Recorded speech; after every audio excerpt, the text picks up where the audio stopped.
Lojistikte taşıma sadece bir noktadan diğerine ürün götürmek değildir. Her taşıma türünün kendi içinde bir dili, bir ritmi ve bir mantığı vardır. Karayoluyla mı gitsin, uçakla mı, yoksa bir konteynerin içinde denizi mi aşsın? Bugün bunların hepsine birlikte cevap vereceğiz. Merhaba arkadaşlar, Lojitube kanalına hoş geldiniz. Bugün lojistikte en temel konulardan biri olan taşıma türlerini konuşacağız. Hangisi ne zaman, nasıl kullanılır? Hangi tür hangi ürün için daha avantajlı? Hepsini detaylarıyla anlatacağım. Taşımacılık, lojistik operasyonların bel kemiğidir. Ürünlerin tedarikçiden üreticiye, üreticiden dağıtıcıya, oradan da müşteriye ulaşmasını sağlayan en önemli süreçtir. Bu sürecin nasıl yönetildiği hem maliyetleri hem de teslim süresini doğrudan etkiler. Şimdi taşıma türlerini tek tek inceleyelim. İlk olarak en yaygın yöntemle başlayalım. Karayolu taşımacılığı. Esnekliği en yüksek taşıma türüdür.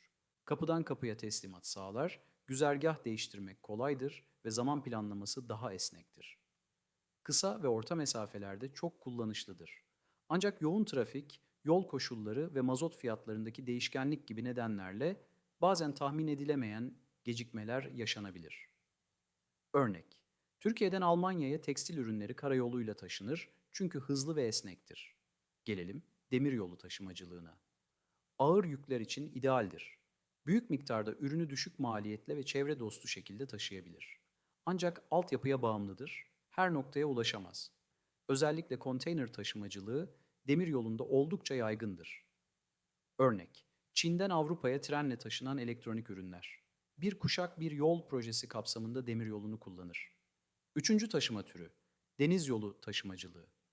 Dünya ticaretinin yaklaşık %90'ı bu yolla yapılır. Büyük hacimli, ağır ve düşük maliyetli taşımalar için vazgeçilmezdir. Ancak en yavaş yöntemdir ve hava koşullarından etkilenebilir. Örnek, Uzak Doğu'dan gelen ayakkabılar veya ev tekstili ürünleri Türkiye'ye konteyner gemileriyle ulaşır. Biraz hızlanalım, hava yolu taşımacılığı en pahalı ama en hızlı taşıma yöntemidir. Acil gönderiler, bozulabilir ürünler ve yüksek değerli eşyalar için tercih edilir. Teslim süresi genelde bir gündür. Örnek, ilaç, elektronik cihaz veya mücevher gibi ürünler hava yoluyla taşınır. Ve son olarak biraz daha az bilinen ama çok stratejik olan boru hattı taşımacılığı.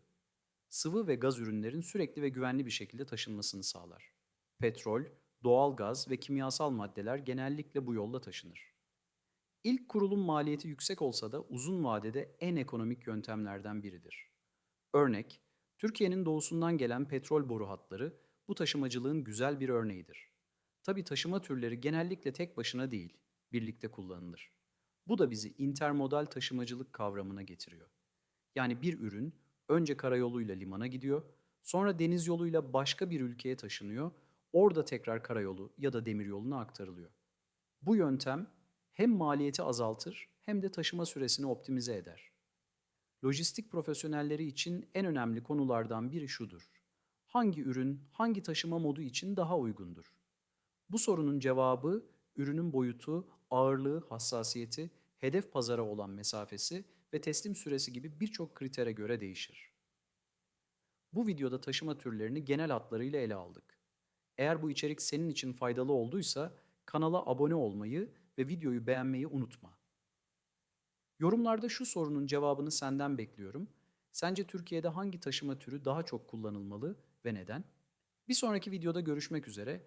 Lojitube'da kal, her zaman doğru yolda kal.